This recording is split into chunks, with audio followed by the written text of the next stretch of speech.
The Discovery of Insulin by Lindsay Hill. Diabetes mellitus type 1, often called type 1 diabetes or juvenile diabetes, is an autoimmune disorder in which the body recognizes the pancreas as foreign and sends white blood cells to attack. The white blood cells kill off the insulin-producing cells in the pancreas, permanently preventing people with this disease to produce insulin and maintain normal blood sugar levels. In America, 1.25 million people are affected by this disease. The cause of type 1 diabetes is unknown and there is no cure. Insulin is a hormone produced by the pancreas to maintain regular sugar in the blood. For type 1 diabetics who do not have the ability to produce this vital hormone, insulin injections must be used to supplement. Today, insulin is readily available and used to treat type 1 diabetes, allowing people with this disease to live relatively normal and healthy lives. This has only been the case since 1924, when insulin was patented and made available to the public. Before the discovery of insulin, a diagnosis of type 1 diabetes was a death sentence. Dr. Frederick Banting, John James McLeod, James Bertram Collett, and Charles Aber Best are credited with the discovery and patent of insulin. In 1920, Banting awoke from a restless sleep while preparing for a lecture and wrote down this hypothesis.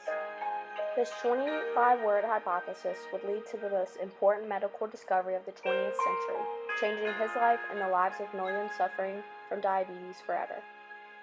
The scientists met at the University of Toronto, in Toronto, Canada, where their research would begin. Within months, Banting and Best had successfully created their first batch of the hormone and called it Insulin. The scientists began testing their pancreatic extract on dogs that had their pancreases removed for the purpose of the experiments. On July 30th, 1921, dog 410 was the first to receive the extract. It caused a decrease in the dog's blood sugar, but the success was short-lived when the dog died the next morning. In December, McLeod created a new pancreatic extraction. The solution proved to be successful, dropping a dog's blood sugar from 460 to 180 in 3 hours. After observing the success in rabbits and dogs, clinical trials on humans began the next year.